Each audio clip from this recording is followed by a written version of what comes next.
श्री कृष्ण कहते हैं कि आप दुनिया में उलझकर अपने सपने भूल जाते और दुनिया आपको परेशान करेगी।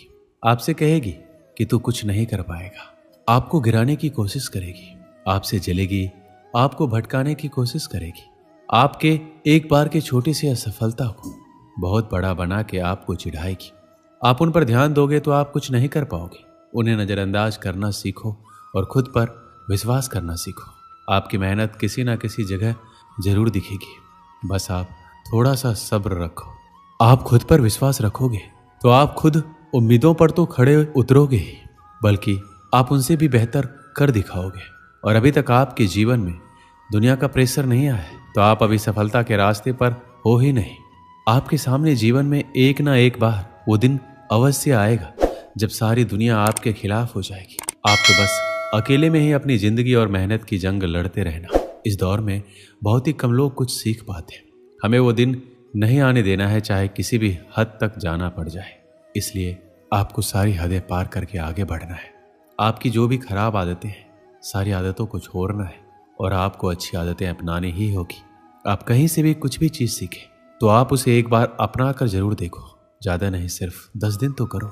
श्री कृष्ण कहते हैं लाखों विद्यार्थियों की ये बुरी चीज़ है कि उन्हें ज्ञान फालतू का लगता है और कुछ लोगों को अच्छा लगता है तो उन्हें अपनाना नहीं है। विद्यार्थियों को सफलता के रास्ते पर दिन कुछ नया करते रहना बहुत ज़रूरी है और धीरे धीरे खुद को बदलना ज़रूरी है। पर बहुत लोग इसे नज़रअंदाज करते हैं और एक समय के बाद सपनों को भूल के इसी ज़िंदगी में उलझ जाते हैं। आप स्कूल जाते हो, कहते हो स्कूल में पढ़ाई नहीं होती। मुख्य कारण तो ये है कि आपको पढ़ना ही नहीं है। स्कूल में तो पढ़ाई बराबर हो रही है, पर बहाने ही हमें सफलता से रोकते हैं। इसलिए बहाने बनाना बंद करो। आपकी सफलता के बीच में जो कुछ भी है उसे तोड़ मरोड़ डालो। उसे जैसे भी हो जल्दी छोड़ो। घर की प्रॉब्लम है, घर की जिम्मेदारी है, पढ़ने के इरादे से बाहर चले जाओ, वहां मेहनत करो। आपके रास्ते में जो भी समस्या है उसका समाधान जल्दी ही ढूंढो, क्योंकि आपके ही समाधान आपकी आने वाली जिंदगी बदल कर रख देगी। फैसला आप करेंगे, आपके फैसले पर ही दुनिया टिकी है। दुनिया का क्या है, आज आपके खिलाफ है, लेकिन जब आपको सफलता मिल जाएगी तो सारी दुनिया आपके साथ हो जाएगी। दुनिया हमेशा अपने फैसले बदलते रहेगी। सिर्फ ये याद रखना है कहीं आपके माता पिता का एक फैसला आपको कुछ ना कर पाने की वजह ना दे दे। इसलिए आज अपने समय को बिल्कुल बर्बाद मत करो। कल समय भी आपका होगा, दिन भी आपका होगा। सिर्फ बस आज मेहनत कर लीजिए। कल सारी मुश्किलों का समाधान आपके पास होगा। आज आपको जितना रास्ता दिख रहा है उतना आप पहले तय कीजिए, उसके आगे का रास्ता वहां पहुंचने के बाद दिख जाएगा। खुद से जिद करो कि तुम अपने खुद को जीने का तरीका ही बदल डालो। आज तुम करोगे तो कल तुम्हें ही फायदा होगा। श्री कृष्ण ने कहा था सफलता एक अविचल आदर्श है जिसका पाठ आपको विफलता से सीखना होगा। यदि आप गिरते हैं तो उठें, यदि आप हारते हैं तो जीतें। अपनी गलतियों को एक मौका समझें और उनसे सीखें। आपकी असफलताओं में भी आपके बड़े सपने छिपे होते हैं। अपनी विफलताओं को मतलब से भरें और आगे बढ़ने के लिए एक नया उद्देश्य तय करें। जीवन आपको चुनौतियों से नहीं बल्कि आपके प्रतिस्पर्धी से मुकाबला करने का मौका देता है। एक सफल विद्यार्थी की पहचान यह नहीं है कि वह कितना अच्छा अंक प्राप्त करता है, बल्कि यह है कि वह किसी से कम नहीं है। आपका सबसे बड़ा प्रतियोगी आप ही होंगे। आप अपने आप से मुकाबला करें और स्वयं के आगे निरंतर सुधार का मार्ग चुनें। आपकी सफलता का एक और महत्वपूर्ण अंग आत्मविश्वास है। आपको खुद में विश्वास होना चाहिए कि आप किसी भी लक्ष्य को प्राप्त कर सकते हैं। स्वयं को कमजोर मत समझें, बल्कि अपनी शक्ति को पहचानें और उसे बढ़ावा दें। जब आप अपने अंदर के संचारी शक्ति को पकड़ेंगे तो कोई भी लक्ष्य आपके लिए असंभव नहीं होगा। साथ ही आपको अपने सपनों को बनाए रखने के लिए सचेत रहना होगा। आपके लक्ष्य बड़े हो सकते हैं, लेकिन उन्हें प्राप्त करने के लिए मेहनत, समर्पण और अध्ययन की आवश्यकता है। आपको अपने लक्ष्यों के लिए संघर्ष करने के लिए तत्परता और सही दिशा में प्रयास करना होगा। याद रखें, अगर आपकी मेहनत और समर्पण सही है तो आपके सपने सच होने से कोई रोक नहीं सकते। आप सचमुच महान हो सकते हैं। आपको सिर्फ अपनी क्षमताओं को पहचानने की आवश्यकता है और समर्पण के साथ काम करने की इच्छा है। जीवन के सभी मोड़ों पर अपना सामरिक मनोबल बनाए रखें और अपार सफलता की ओर बढ़ें। आप सभी के भीतर एक अद्वितीय संभावनाओं का समुद्र है। आपकी खुदरा प्रतिभा अद्भुत कला और निरंतरता से भरी योग्यता का परिचय कराती है। आप विचार कर सकते हैं, सपने देख सकते हैं, इनको हकीकत में बदलने का साहस रखते हैं। जब आप खुद को परिभाषित करते हैं तो सारी दुनिया आपके पास से गुजरती है।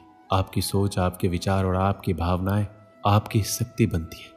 आपकी सोच आपके कर्मों को प्रेरित करती है और कर्म से ही सफलता आती है। इसलिए हमेशा सकारात्मक सोच और उच्च मानसिकता बनाए रखें। जीवन में कठिनाइयां आएगी, समस्या आएंगी, लेकिन आपकी मनोबल शक्ति आपको अपने लक्ष्य की ओर आगे बढ़ने में मदद करेगी। यदि आप ताकतवर और अटल बने रहेंगे तो कोई भी चुनौती असंभव नहीं होगी। विफलता केवल एक मंच पर धकेलने का अर्थ नहीं है, बल्कि आपको विजयी बनाने के लिए आगे बढ़ाने का एक और अवसर है। इसलिए अपनी ताकत को पहचानें, अपने दोषों को स्वीकार करें और फिर से खड़े होने का प्रयास करें। जिंदगी में सब कुछ हासिल करने की इच्छा किसको नहीं होती है? आगे रहने की इच्छा किसको नहीं होती? पैसा कमाने की इच्छा किसको नहीं होती? अगर आज मैं 100 लोगों से कहूं कि कल आपको 4 बजे उठना है, अगर आप 100 लोग राजी भी हो जाए, परंतु यह है कि उनमें से सिर्फ 80 लोग ही उठेंगे, दूसरे दिन क्या होगा?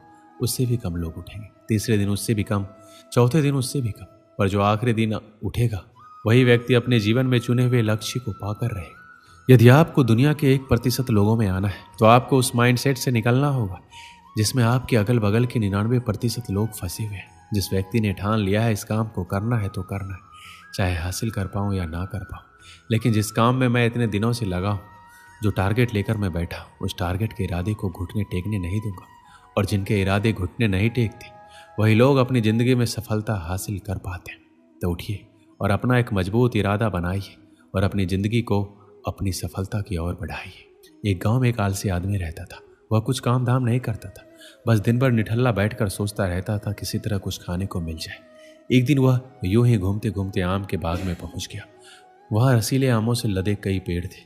रसीले आम देखकर उसके मुंह में पानी आ गया और आम तोड़ने एक पेड़ पर चढ़ गया। लेकिन जैसे ही वह पेड़ पर चढ़ा, बाग का मालिक वहां पहुंचा। बाग के मालिक को देखकर आलसी आदमी डर गया और जैसे तैसे पेड़ से उतरकर वहां से भाग खड़ा हुआ। भागते भागते वह गांव के बाहर स्थित जंगल में जा पहुंचा। वह बुरी तरह से थक गया था, इसलिए एक पेड़ के नीचे बैठकर सुस्ताने लगा। तभी उसकी नज़र एक लोमड़ी पर पड़ी। उस लोमड़ी की एक टांग टूटी हुई थी, वह लंगड़ा कर चल रही थी।